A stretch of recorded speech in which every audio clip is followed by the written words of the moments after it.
And we are live. Barely. Oh my God. It's like, so yeah, so I would recommend definitely not getting your flu shot at the same time you're having your period. But the thing is, though, it's like I've been procrastinating so long that I just said, screw it. Let's go for it. Let's get the Double flu whammy. shot. And holy crap. It's like I usually don't have that much of a reaction to flu shots. Usually I just get the sore arm and that's it. But last night, though, holy moly, it's like I had the chills, like something fierce. Like I literally couldn't like write or anything or do anything because my hands were like trembling so hard, Oh my because the gosh. chills were that bad. And then it's like I was exhausted but couldn't sleep. I hate that crap. Yeah, it's like, Jose went to the movies last night, and so he left at 10, didn't come home until 1:30, and I was awake the entire time. Like, I couldn't sleep, and then it's like, so when he got home, I asked him to get me some seltzer water from the office, and then it's like, I had to take a Benadryl, and then I finally got to sleep. I do not envy you. And it's like, oh, it's like fun times. But so in 2 weeks, because I decided to not get the whole like, oh, you get the flu shot and the COVID booster at the same time. And Right. I go, no, I'll wait the 2 weeks to get the COVID booster. So that I'll be nice and immune by the time I have to get on an airplane to Miami. Right. Oh my goodness. Good morning, everyone. It is December 8th, 2023, and I am level. I'm like normal. This is weird. Well, it's like you said, it's like you got the right slices of gummy. I don't know what to do with myself. They're slicing gummies like that scene in Goodfellas when they're making the pasta in prison and they're cutting the garlic with the razor blade. Right. Gotta be just right. Just right. Oh, fuck. You ready for this? Absolutely not, but hit it.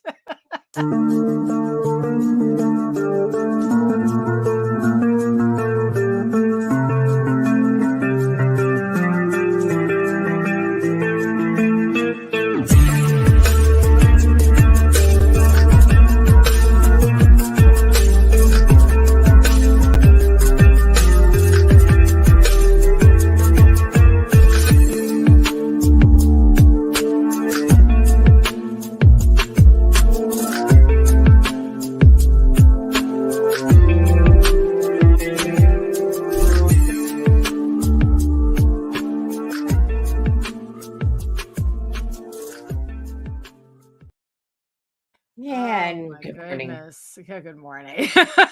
I'm so goddamn tired.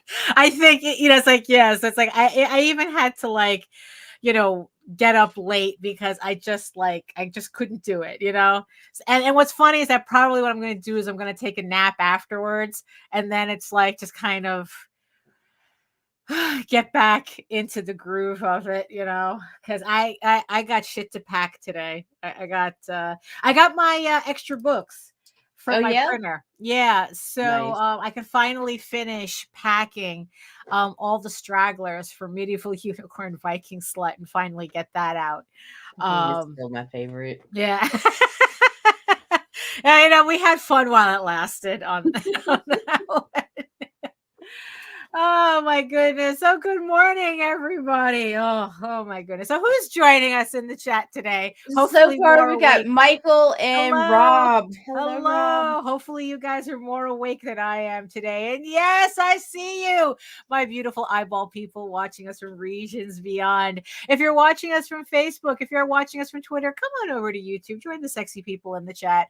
Especially if you're joining us from Facebook, although I don't know if it's going to be that much of an issue. No, it's lately. Regulated pretty much now. Now that they're like, hey, this little bitch can make us money. That's true. Yeah, it's like send us stars. the stars. In the stars. You know, it's like, so Facebook has a tendency to disconnect us and on weird times, and Twitter doesn't even allow us to see your comments. So if you want to jump into this obviously highly intellectual conversation we're having, come on over to YouTube. And if you're listening on Spotify, head over to YouTube later and check it out. Get the full experience. Oh, that's true. Yes. So that. Oh yeah, I keep forgetting we're on Spotify now. Me that people too, and actually it shows because I listen to us in their cars. More power to you, because I couldn't have me in my ear. Oh, there you go. So, oh my goodness. So, hello everyone. My name is Daphne Lage, and I am a cartoonist, an illustrator, and comic book artist from New York. I have been self-publishing comics since 1992, and you know what that means. Valar Morghulis. Valar Duhairis. And I am known for the furry fantasy adventure Tall Tales, which returns to Kickstarter in 2024 with the re-release of issues 1 through 5 if you missed those previous campaigns from several years back. And also we will be releasing the brand new issue 6 of this 8-issue limited series. So keep an eye out for that. And I am also known for my medieval fantasy drama Eagle Raven, Heir of the First Unicorn, which also returns to Kickstarter in February 2024 with issue 8 of this 15-issue series, story arc, whatever you want to call it, because it's definitely not a limited series. 15 issues is not a limited series. So I would like to thank the 66 people who have already signed up so far to get notified when the campaign goes live. Thank you so much. I worked really hard on this issue, and and you're gonna all love me and hate me for it. So, so keep an eye out for that as well.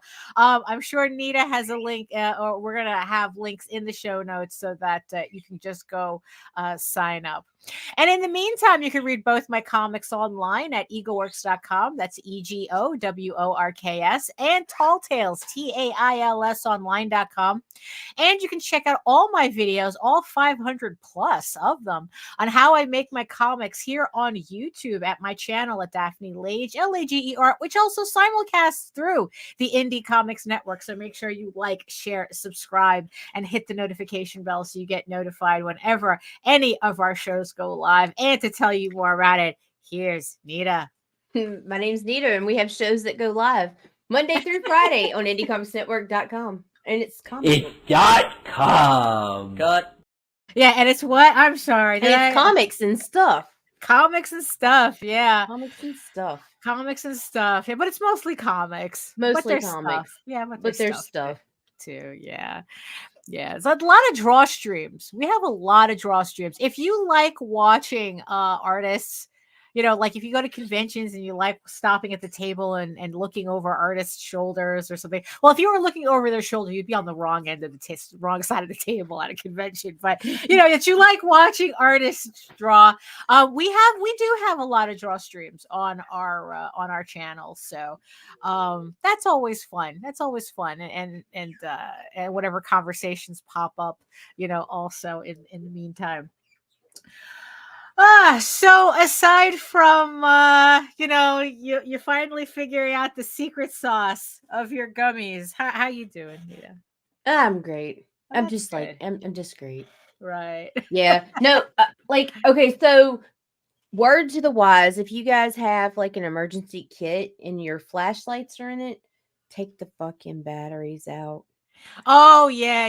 She was, just, yeah. I really want to put that out there because they tell us all the instructions say remove batteries when not in use or whatever. And how many of us actually fucking do that? Right. Yeah, exactly. Yeah, you don't do that until you fucking go and grab a flashlight and pour 4 D cells worth of batteries across acid all across your fucking house and have to clean that shit up during a power outage. Right. Yeah. No, that. Yeah. I really didn't think about that.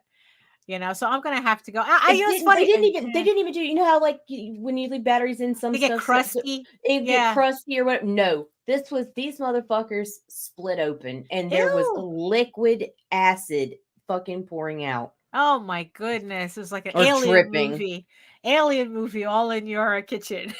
Yeah, it was horrible. No, but yeah, because I gotta clean up. I've been doing I've been doing some spring cleaning, so pre-spring cleaning, for a bit. But yeah, it's like I have some kits that I probably should go through just to update everything in it. It's like I've been traumatized since Hurricane Sandy, so I have stuff all throughout the house. Yeah. So I got to go through that and kind of tidy things up. But oh my god. Well, while you're at it, it's a good time to check expiration dates and shit. Oh, that's true. And also, it's like I have to change the batteries in some of my smoke detectors and everything. Oh my god, look at us sounding like adults, man. I know. Maybe I need to not figure out what level weed levels me out, because now I'm boring. I'm like, fuck. Yeah, it's like, oh my goodness, like we're talking about changing batteries and shit. Here, like let me old eat some more of people. this shit for you. Yeah.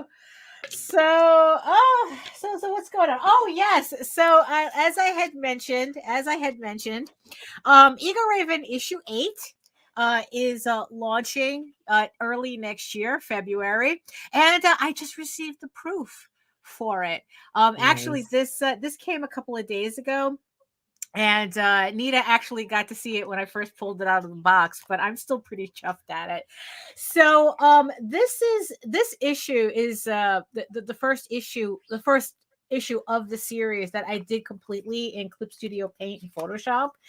And I don't know, I think it really made a difference in like the print quality and everything. Like the lines are so smooth. I'd open up pages for everybody to see, but it's very spoilery. This is a very spoilery issue. Here's the first page.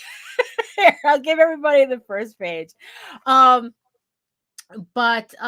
yeah, it's like, really doing work digitally, I think has really made a difference for the work that I'm doing. And I guess if Medieval Unicorn Viking Slut was good for anything, was to kind of like get me really into that and seeing what Clip Studio can do. And then it's like it really all came together on this issue, which I'm very happy. So as you can see, the book is done, the proof is here. So when the campaign launches, I'm always I'm keeping my promise to not launch a campaign until a book is done. And here we are. The book is done. Yup. That means it's time. Yeah. And, and then it's like, I also started issue 9. Here I am with issue 9. I'm 19 pages in on issue 9. And I've been doing the layouts also in Clip Studio Paint too. And yeah, it's a lot faster to do this stuff.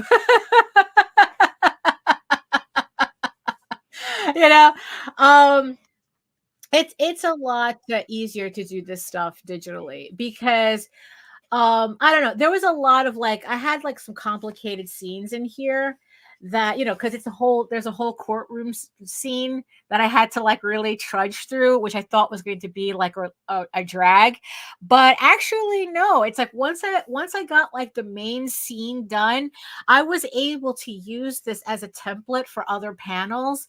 And it really helped me just get through this, although there's only so much you can do with a court scene, only so much excitement you can put in one. So yeah, I'm up to page 19 on Eagle Raven issue 9 as well. So I'm really happy with my progress. I mean, I'm really thinking that I can definitely have this done before the end of the month. And then I think what I'm just going to do is I'm just going to keep laying out and sketching out the rest of the books that make up volume 3. And just keep going until I have all of the entire book, the entire volume sketched out, and then go back and start inking it. So I don't know. Yeah. So definitely working digitally has definitely has its advantages. It does, and yeah, and I think I can say at this moment that I have been working faster because of it.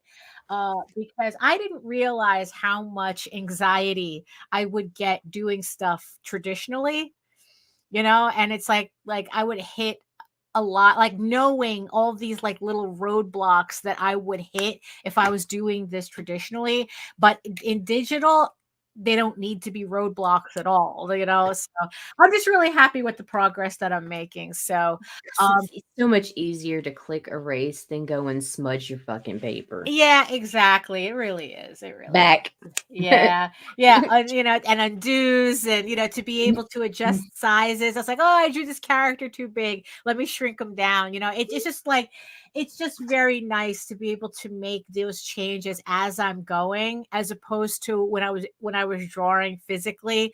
It would be like a whole process just to fix something. So yeah, so hey, the books are coming, the books are being worked on, really happy with it. So that's kind of what I've been pushing. Another thing that I've been also up to is I finished I guess like the final edit for now on the prose version of issue 3. So I have the prose of issues 1, 2, and 3 of Eagle Raven. For those of you who don't know, I am also converting my comic book story into a prose book, except right now I'm just releasing each issue as a chapter. So each issue is going to have a corresponding chapbook where it's that issue, but in prose. And I just finished issue 3 last night. So right now, Nita is reading issue 1. So what are your initial thoughts? Because There's more words. There's more words. Actually, so far so good. I mean, without to give you my thoughts is giving it away. Well, let me say, have you hit any of the extra like scenes or like additional information? You know what? That's not Here's in the the comic? deal. Like because it's been a while since I've read issue 1. Right. Like I remember the flow and main things, but like nothing is coming across as new or unfamiliar. So I don't know, but I don't know if that's just because of my short-term memory loss, right, or what. But I guess that's good. It means that nothing is like kind of like sticking out like a sore thumb. No, not at all. Yeah, because it's like and it's all very comfortably familiar. Right. Oh, that's good. Good. Because that's kind of like what I was going for. Like I wanted this to be kind of like an addendum to the comic. So if you read the comic, you're going to get all these like all this extra information and extra scenes in the prose version. And I've just been having a lot of fun with it. It's like I'm really looking forward to doing the audio versions of it because I have this plan to put them on. Like instead of doing like offering an audio book on the Kickstarter, I'm just going to send everybody to YouTube. I'm going to do like a nice recording of it and put it on YouTube. So it's like you can pick up the PDF of the chapbook on Kickstarter on the campaign. Right. But if you want to listen to it, all you have to do is just go to YouTube and it'll be there. So that's going to be fun. So it's looking like at the rate I'm going. I'm going right now with issue when I release issue 8. So the chapters 1, 2, and 3 will also be available on the campaign as well, for those of you who want the extra stuff too. So that I'm pretty happy with that too. Also, I'm pretty happy with tweaking the files for issues 1, 2, and 3, the comic, and finally laying that to rest. That it's like, okay, this is it. I'm putting the commas where there should be, fixing up a little weird grammatical things that I did, fixing up and it's like, okay, this is it. I should not have final version. The final version, right? I should not have to touch these issues anymore. So it's like, because what I want to do too is fix up the files so I can reprint the trade paperbacks and then have a proper hardcover version of everything. Wow. So I want to finally have a final version of these files. At least the prose, writing everything in prose is helping me with that, because as because I have the comic here while I'm typing, and then it's like I'm writing the dialogue, as I see it in the comic, and then it's like I have, then it's like that when I'm writing it in prose, that's what I'm really seeing. It's like, oh, well, that's kind of an odd combination of words. I should fix that. And then I'm just going back and forth between Word and the Illustrator file, just changing the dialogue. So this should be it. Once I get like these first 4 issues down, that the trade paperback should be a final version. It's true. I ain't afraid. The artists always want to touch it. Oh my goodness. But so I learned something this week as well. Did you? Yeah, I did. So last week, right, on Talking Comics on a Sunday on Jose's show, right? Actually, it was a Saturday. He did a special show. We spoke about it on Monday, where Tony James of Star Noir, he was talking about how, like, he was just really like frustrated with the Kickstarter algorithm when it comes to recommendations. Right. That it's like, that he says that it just seemed like that he was only seeing like one type of book on Kickstarter recommended to him, right? And and the thing, to the point where he thought that this was the default, because he's like going, it's like, why am I seeing all these books, right? And I was having the same problem. It's like, I'm always big about curating your experience online. It's like, always curate your social media, because it's like you really need to do that, right? And right. I was, just for your sanity, for fuck's sake, and and I remember saying that it's like that I was able to do that on every platform that I use except Kickstarter. That no matter what I was doing, Kickstarter was constantly showing me, was constantly recommending books that I'm not interested in. I mean, we've talked about this enough that I don't have to like mention what those books are. So, and it was just like relentless. And it's like, even when I was like clicking on like more romance novels, I want to see more romance novels in my feed, it was almost like they were showing me more of those other books that I didn't want. Like I just didn't get it, Right. And it was irking the shit out of me too. Like, I don't understand. It's like, yeah. So when Tony had mentioned this, like Kickstarter really had me wound up about even the books I was pledging to, because I was like going, I don't understand. What did I buy that Kickstarter thinks that this is the only book I want? Right. And it turns out that's not the case. If they were basing my recommendations on the books that I've pledged, my feed shouldn't be looking like the fucking back, like the back room of a CD video store, So like, I just didn't get it. It's like, what the fuck, right? So Jose goes, and Jose asked Tony this. It's like, well, if this is an issue, did you contact Kickstarter about it? And Tony was like going, oh, it's like, we really never thought of this. Never thought about it, right? And then it's like, oh, are there gnats in your room? There is a gnat, one, and it just like, it keeps coming Right. back because it's attracted to the fucking light, but that motherfucker is like so fast. Yeah, It's driving me crazy. And so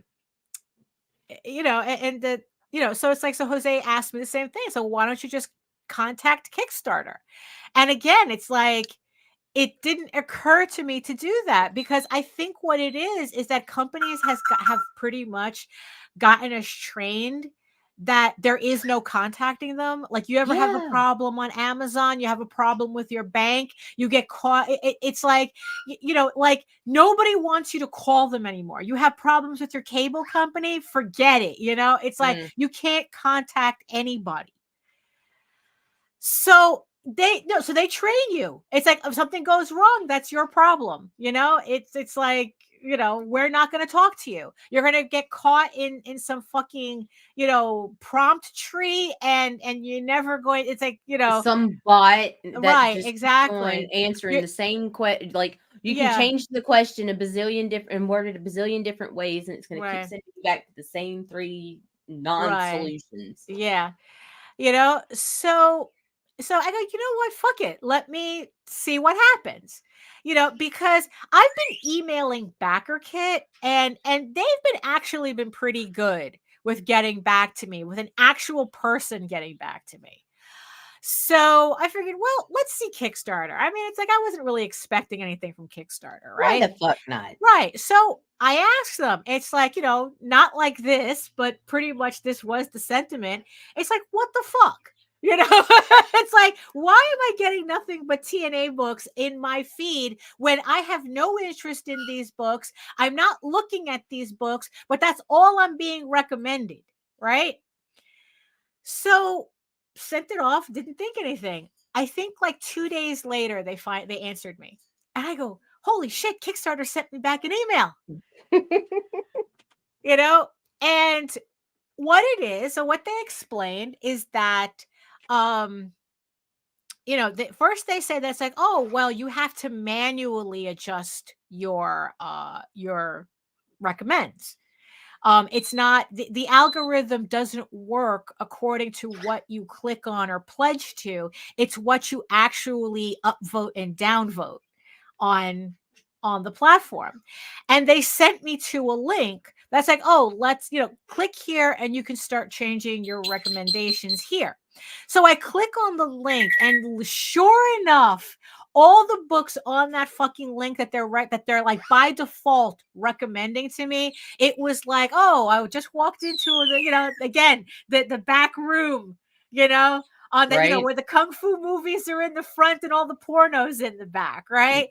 I mean, just an absolute lurid page of recommendations, Right. And you better believe I put that fucking thumbs down button to the test.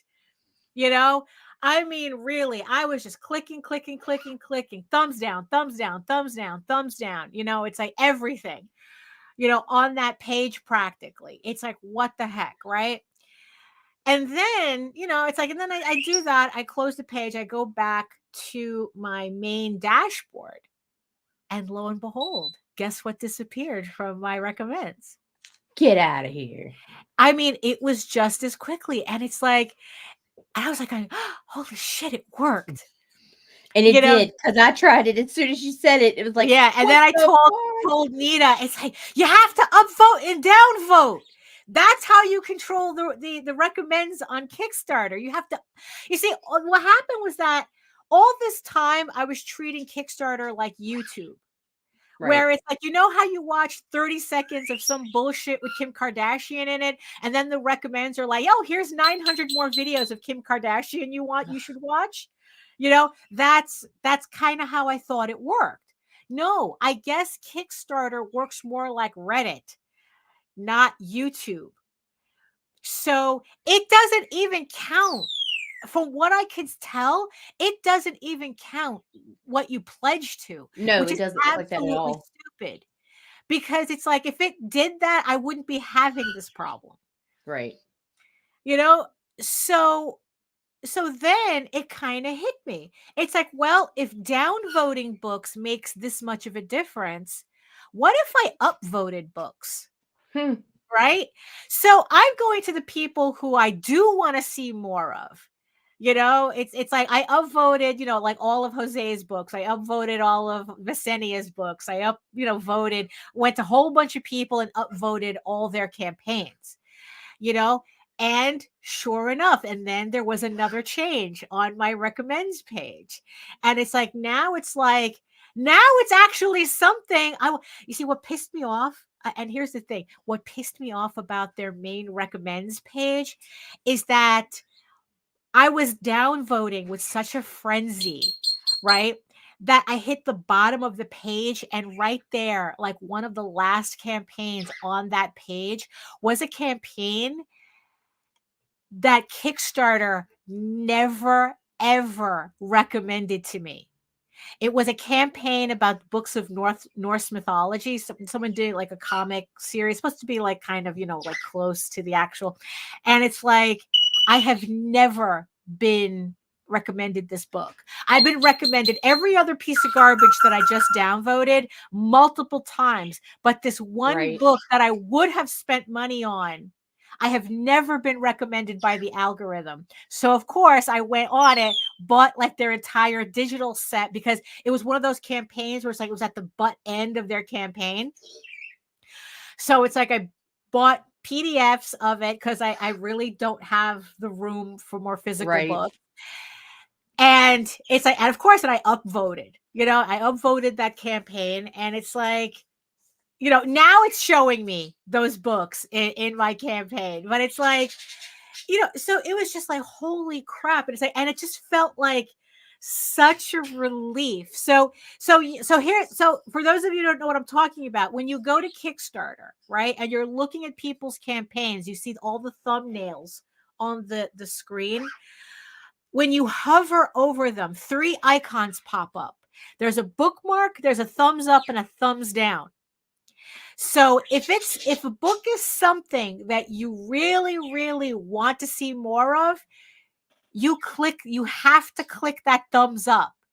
Right. The algorithm does not recognize anything else from what I see. If there is, it's like, if there's a book you want to see, you click that thumbs up. Yep. If there is a book you don't want to see it, thumbs down. If you're ambivalent to it, I say just leave it. That's what I've been doing. It's like, if I'm kind of like, it could be either or, I just leave it.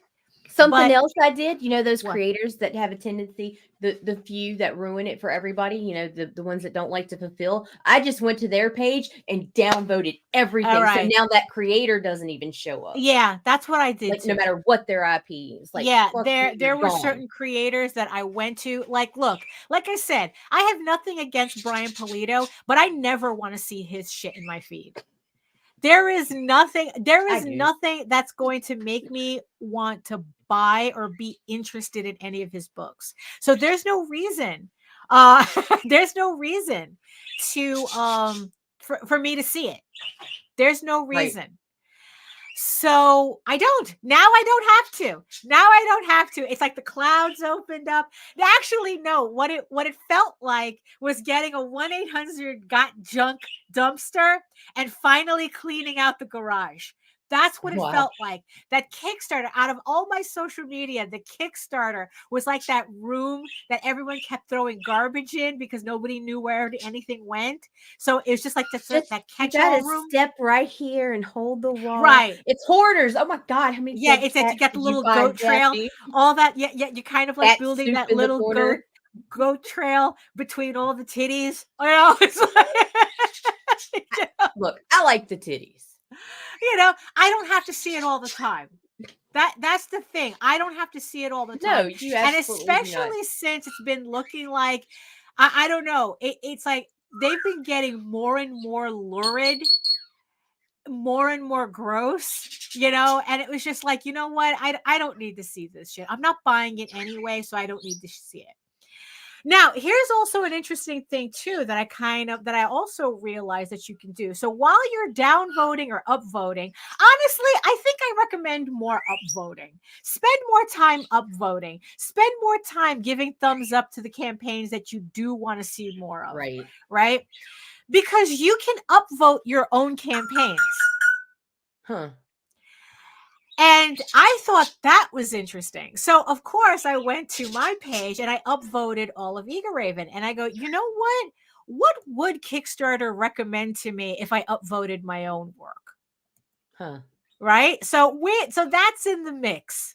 That's in the mix. So if you have, so it's like, yeah, so if you have, if you're running campaigns, go to your page and upvote all your books, because that might do something to the algorithm too. I don't know, like what would, like, and also do the same to your favorite creators. Go to their page and upvote. Yeah. Like I said, I upvoted all of Rob's. I want more werewolves in my feed. I mean, it's like, yeah, it's like, go and upvote your favorite creators, because the thing is, what that really made me think, that it's like, well, if this is what the algorithm is actually recording, what happens when you have certain books really get upvoted? Right. Because it's like, then it's like, if you have a whole bunch of people upvoting your books, what does that do to the algorithm? Now the thing is, though, is that there was only so much information I could have gotten out of Kickstarter. It's like, okay, you know what? Yeah, you're not going to tell me, because I asked them, why is these types of books your default? Seem to be your default. They ignored that part Of course they are. But you know what? At least they gave me something that I could work with.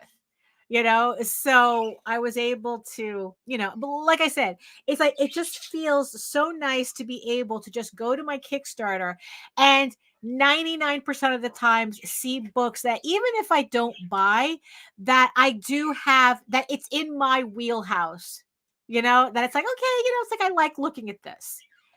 I mean, granted, sometimes that there's like certain weird campaigns that get through, but that's what the downvote is for. Like, another thing that I downvote is when they try to do those weird technology campaigns.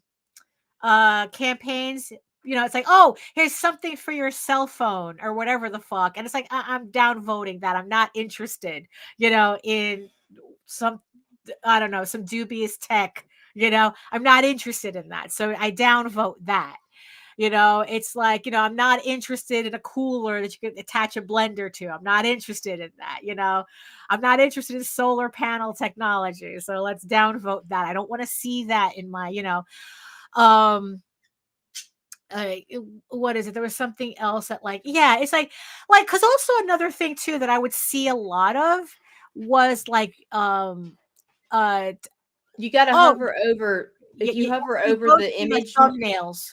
Yeah. Like, I don't know, like, if you go to you can also do it on the side, on where it does when you pull up on the main, and it'll say show 3 more like this, click, and it'll have 3 at a time. You can click underneath it. It'll have the thumbs up, like, thumbs down as a bookmark. Yeah. Like, if you go, like, that's the thing though, you have to go through you have to upvote individual campaigns. There is no upvoting like a whole page, like a whole creator, or downvote. That would have made it so much easier. But you have to, it's individual campaigns that you have to upvote or downvote. As long as you see the thumbnails, the icons should pop up. Like, I think that if you just go to your account, it doesn't work that way. You kind of have to look at Kickstarter as a consumer, not as a as a backer, not as a creator on Kickstarter. Right. So then you can actually see the thumbnails. Oh, Michael, I'm not going to name names, but a book I Kickstarted that was basically porn was so bad and a total mess. It ended up being the first comic book I ever threw into the garbage. I've had that. I've had those moments. Yeah. And you know what? And God, just get the sex right, at least. Yeah, it's like, oh, don't you hate that? That it's like you get a porn book and not even the porn is good. Right. Like, wasting my time. It really, like, there's just nothing here that does nothing, I mean, it's like, Jesus, like, here I was taking myself out on a date, right? Then it's got the music playing, got the comic going. What? Right, and then a water bug walks across the dinner. It's like water bug walks across your plate, and it's like, I'm good. No. But yeah, so it's like, so, and it's like, yeah, and you know what, and it's like, and that, yeah, that's the thing. It's like, yeah, I went and found all those creators of dubious renown, and downvoted their shit. You know, because it's I like, wheeled no, my ass straight to somebody's. you know, I mean, really, there were. It's like, look, like I said, it's like, you know what? Yeah, it was literally like emptying out a hoarder's garage. Really. You know, it was just like so, it felt so like it was euphoric.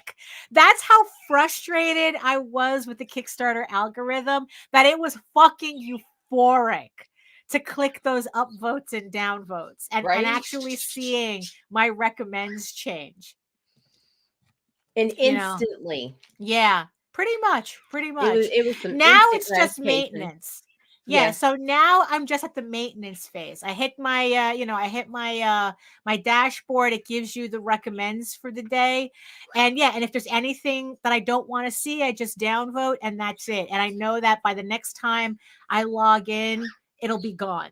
You know, so you know, it's just nice to finally have this curated space, to finally have the room empty and decorated nicely. And it's like, you know, and yeah, you know what, it's like, because look, that's a reality of it. You know, it's like not everything is going to be to your taste, and especially if it's not to my taste, I don't need to see it. Right. I don't need to know it exists. I don't need, you know, I really don't. Um, and like I said, it's like I don't know what this means, like, you know, to creators if people keep upvoting. There's I'm gonna try to keep it positive. Let's upvote. Upvote what you want to see more of. Upvote your favorite creators. You know, because you know, like I said, I really I kind of wonder like whether that'll benefit them when they launch a campaign. It's like, This oh, is true. this creator got a lot of upvotes. Like I said, that part I don't know, you know, I don't know about. Although maybe that should be another question I should ask Kickstarter. It's like, hey, does upvoting campaigns help the creator?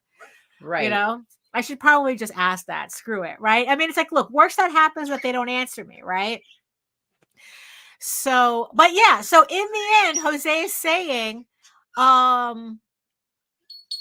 know, just email them. Solved my problem. You know? I mean, it's like, you know, and in the end, it was such an easy fix. I just didn't realize what it was. Like, I would see the thumbs up, I would see, but it never occurred to me that that had anything to do with anything.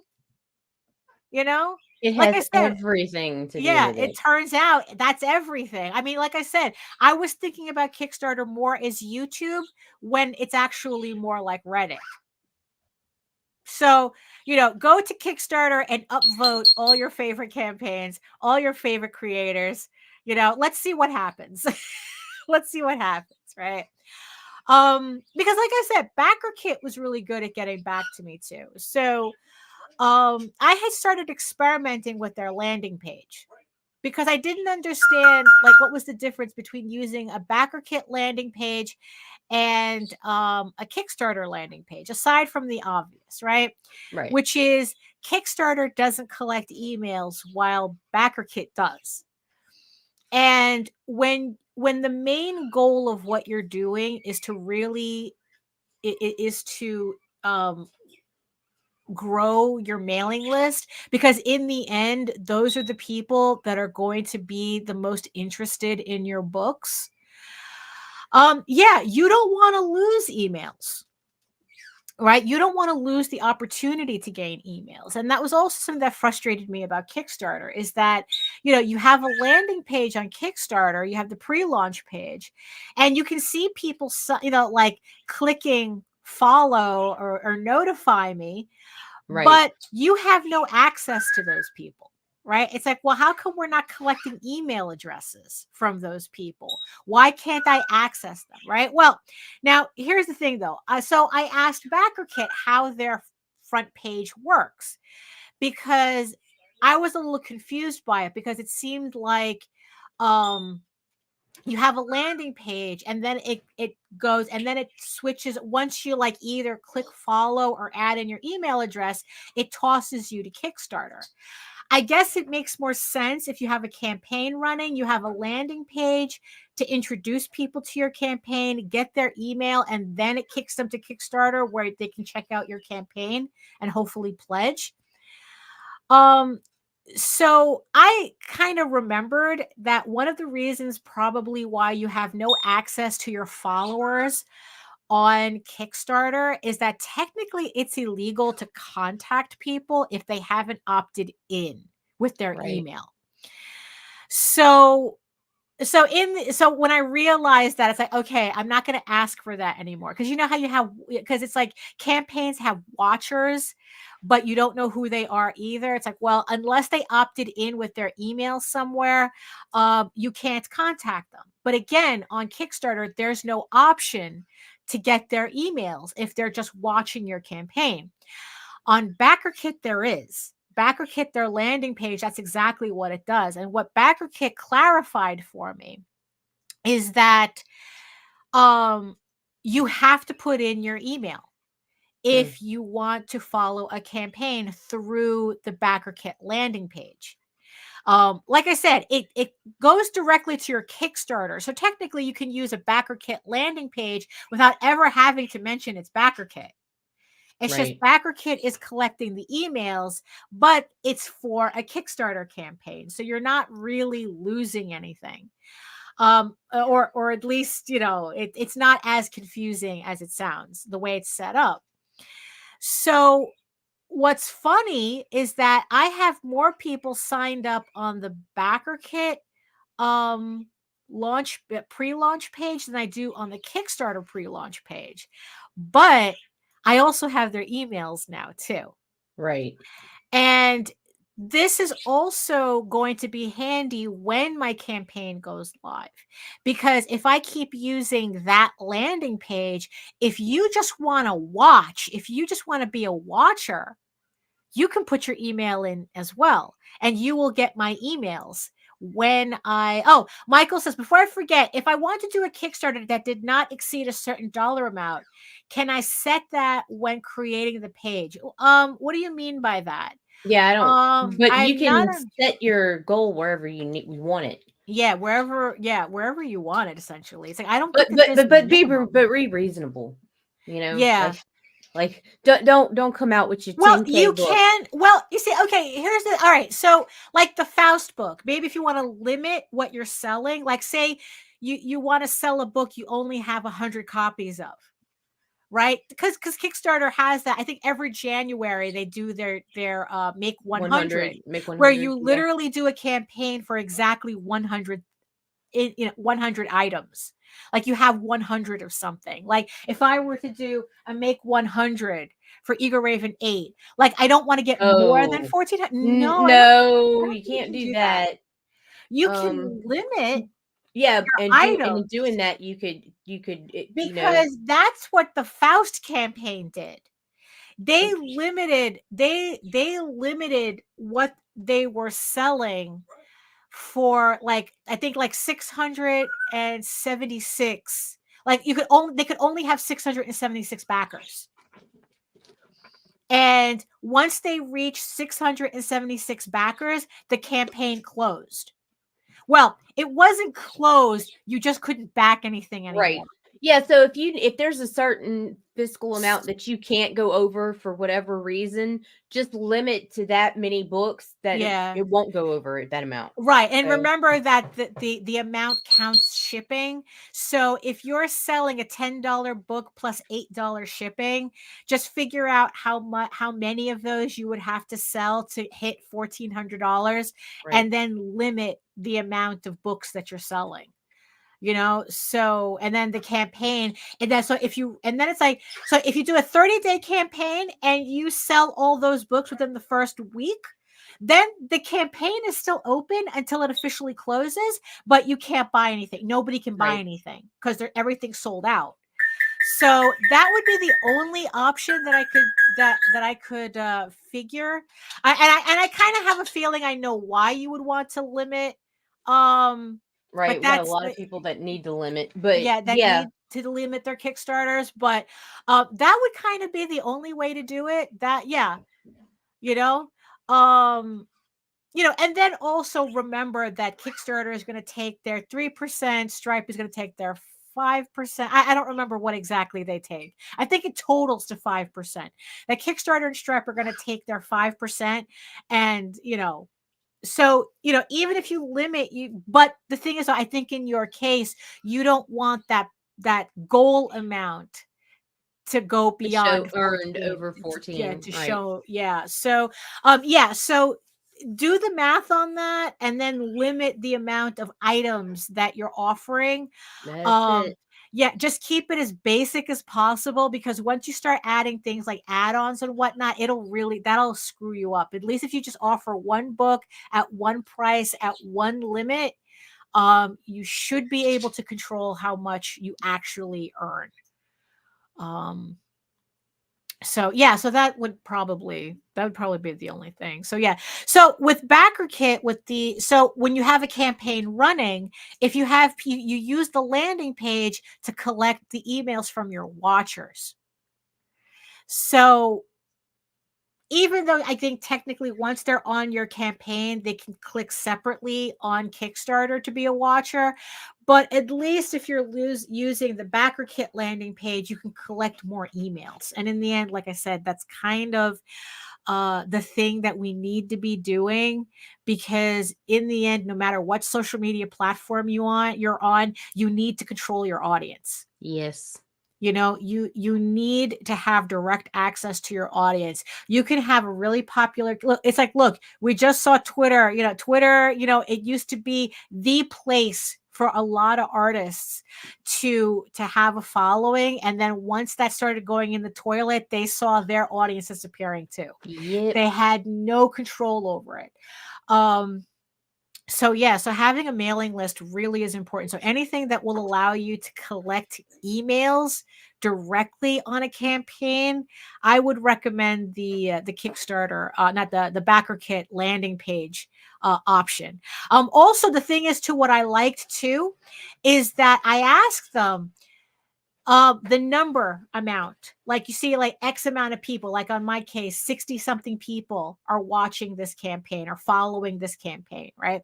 And I asked them, can people follow the campaign without putting in their email? I.e., how accurate is this number? And they told me, no, the number only changes if people put in their email. Huh. So according to the BackerKit landing page, if it says I have 66 followers, it means that I have 66 emails. Nice.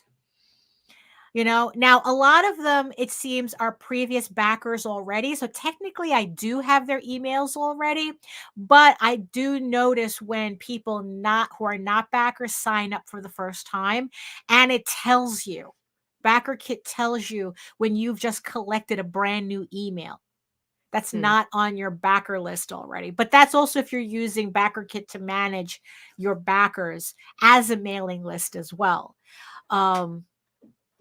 Which I also recommend doing because it's very nice having everybody in one place, as opposed to on Kickstarter, where if you want to send updates, you have to go to every individual campaign that you did and send individual notices, and that's really annoying. And especially it's annoying to the people who backed all your campaigns. So if you've done, like in my case, 17 campaigns, did I do 17 campaigns? Like whatever, I did a lot. This one person who backed everything is going to get 17 emails, and it's like, you don't want to do that. No, because then they're going to turn you off. Yeah, so that at least BackerKit, once people start opening your emails and acknowledge your emails, they don't send multiple emails to them. And especially when you have a campaign running, once they back, they don't get updates anymore because it's not necessary. They backed already, and that's the whole purpose of the emails. If they backed already, they did what you needed them to do, and now it's just to concentrate on the people who aren't backing, who haven't backed yet. So I guess in the end, the moral of the story is that if you do have a question, if you are wondering about certain things about Kickstarter or BackerKit or Indiegogo or any platform, just email them. You know, oh, thank you, Michael. We try. You know, yeah, just email them. Like if you're on Indiegogo and you're having a hard time there and you're not understanding how it works, email them. They might actually answer you. You know, if you're on BackerKit, you know, it's like they definitely will answer you. You know, Kickstarter, yeah, well, they answered me, you know. Now, of course, Kickstarter was really, really pushing me to just read the fact. But I just said no. I want somebody to email me back about no. This question is too specific. You know, so yeah. So if you're on a platform, like a crowdfunding platform, because look, we all know, you know, talking to anyone at Facebook is impossible. Talking to anybody, I got Twitter, a real person on Facebook in all my battles one fucking time, and it took me 6 fucking months fighting to get engaged with a text with that person. Yeah, yeah. You know, and that was when somebody hijacked. Somebody Yeah, hacked my old account. yeah. You know, something important. And they still didn't resolve the fucking issue. We ended Right. up starting a new fucking page, and Right, because it was just easier. yeah, it was It just was just easier. easier. You know, it's like, yeah, it's like our one of our pages got hijacked. Well, one of Nita's pages got hijacked, and yeah, and it was just easier to start a new one. Then it, you know, and then it's like she slowly whittled away at the original one.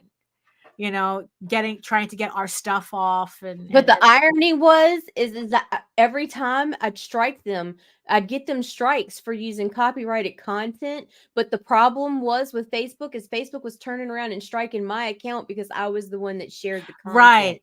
So I Yeah, had originally, yeah. So it was a whole 197 mess. copyright strikes against my own So content. technically, while she was copyright striking the hackers, the way Facebook saw it, she was copyright striking herself, and it was just Oh, it was a a nightmare. mess. It was a And mess. it took forever to get that straight. Yeah, and it's like, yeah, so it's like, you know, and it's like, you know, it's like same thing with YouTube.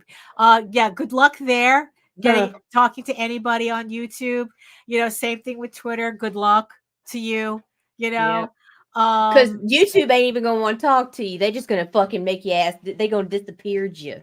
Oh no, they're gonna unalive your account. Right? Yeah. No, yeah. Been there, done that. Yeah.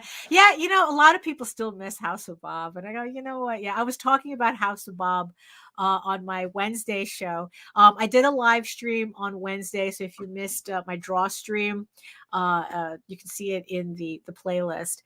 And I had mentioned House of Bob because I forgot we were talking about, and you know, it was something very House of Bob-ish.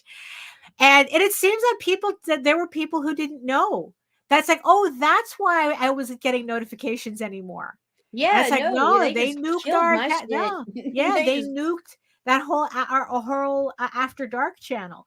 That's why we haven't done any House of Bob shows, because like we don't want to take that chance. You know, we don't want to risk anything else. No. You know, we have far too much content over here to lose. Right. Yeah. So, you know, because starting over is exhausting.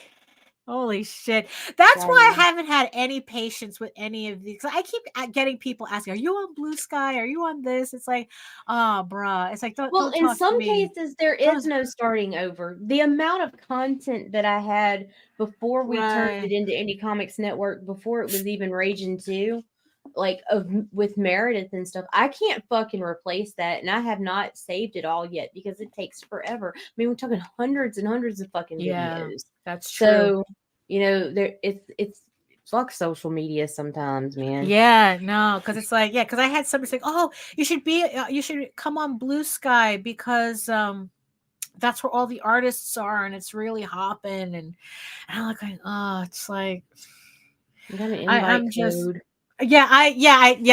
Probably I should just take that invite code, because I know you gave me one, but I never look. used Here's it. the deal. The one thing I didn't like is that it'll flag stuff that is not even.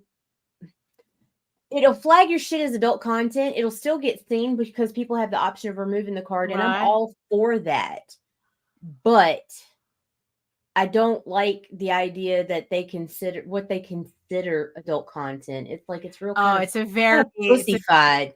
It's right. or it's not at very, all. But that well, Rob's right. He said that's where the creators are, but not the readers. But here's the hope for that, because it is more creator friendly right now, that it'll build up that community, and then the readers and fans will start to trickle in. right. Regardless, because of the amount of engagement it's getting compared to other platforms that have been released over the past couple years or brought to Right. light over the past couple years, Uh-huh. it is the one platform I would suggest squatting on. So go over there, Right. at least squat your name and your brand. Right. And then say Yes. fuck it. You don't have to touch it again, but have that ready just in Right. case, and that way you don't You have know to fight what? Go for your ahead name. and send me the blue sky code again, so I could just get Okay. that over with. So, so it's like I could just put something up, and it's like, okay, I'm here, yay. It'd be like, oh, I'm on blue sky. No, No, it it gives no doesn't. fucks. No, it really doesn't. It really doesn't. Yeah. So you have any final thoughts on everything that we spoke about so far? No, I'm already in dread. I gotta go to the DMV. Oh no. You Yeah. gotta you gotta but I thought you said No, I got kids that need IDs. So oh, okay. So there you go. yay, Fun good times, fun times. times, fun times. Oh, don't we love a good outing to the DMV? It's a family affair. Oh my goodness. Yeah. And I really do need to take a nap. I mean, I did not. I mean, I was, well, I should have thought of taking that Benadryl a lot earlier. I mean, what's funny is that I knew I was having problems. I was going to have problems sleeping, but I thought that I could power through it. And it was only until I took that Benadryl that it knocked me right the fuck out the way I wanted. I mean, because I had everything. I had the chills. I had a runaway monkey brain. That shit Oh would yeah. not quiet up there. It was just like I had body aches. It was just like awful. And I had to, and I thought that I could power through this. Like, no, take the Benadryl. And now I'm just going to go take a nap after and try to make up for it. So thank you everybody for joining us today. Thank you everybody in the chat. And thank you so much to my beautiful eyeball people watching us from regions beyond. Thank you so much for joining us on this Friday. It is Friday, right? It is Friday. Yeah, on this Friday. So remember to just upvote your favorite creators on Kickstarter. I like the downvote too. Click those thumbs. But the thing is, them. there comes the point where when you've clicked enough down thumbs that pretty much that you've gotten everybody you meant to kick out of your algorithm feed, and it's like, and now it's just upvote all the things that you like. So make sure you do that on Kickstarter. Like I said, I have no idea if that really does help a creator, but it certainly doesn't hurt for your own recommendations. That's for sure. Right. So if you want to learn more about me and my artwork and my upcoming campaigns, you can head on over to my main portfolio site at egoworks.com, EGOWORKS, where you can find links to all of my galleries and social media sites, but I mostly post to Facebook if you are interested in seeing sketches and current work in progress updates, and also on YouTube for 500 plus videos of my nonsense, and semi-weekly art live streams Wednesdays at 4 p.m. Eastern, 2 hours of me just drawing and having whatever conversation the chat wants to have.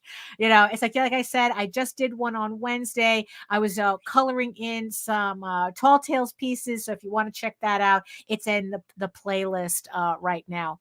And remember, you can also read Ego Raven. You can read Ego Raven, Heir of the First Unicorn, for free, uploading every day, Monday through Friday. Check out the series. We're just kind of at the end of issue 3 on issue 2 issue 3 of Ego Raven on for free on the website. So so if you want to read those issues before the campaign goes live, so you can kind of get a sense of what the story is, you can also download a PDF of the first issue as well. on the website. So catch up with Eager Raven before the campaign goes live in February. And don't forget to sign up for that as well. But if you prefer your fantasy to be more of a furry Lord of the Rings adventure, you can follow the link over to Tall Tales. That's TAILS online.com. And not only can you read the first 20 issues of Tall Tales for free, that's a lot of issues. You can catch up on the latest story arc, Tears of the Mother, which is also currently uploading Monday through Friday. And that will be the story arc that will be back on Kickstarter in 2024 as well. And like I said, don't forget to click on the Kickstarter link on my pages so that you can upvote all my campaigns or just on the campaigns that you want to see more of in your feed, so you don't miss anything. So thank you so much for joining us. I hope you had fun. I know I did. And in the words of the ancients, eat your food, moisturize, mind your business, and do the work. Because when you actually do the work, you never have to fake any of your accomplishments. And like I said, and everyone will be upvoting your stuff on Kickstarter because they just like it that much. So thank you again for joining us, and we'll see you next time. Bye-bye. Saying, live your motherfucking life. You got to get your motherfucking hustle. Understand niggas is going to hate you regardless.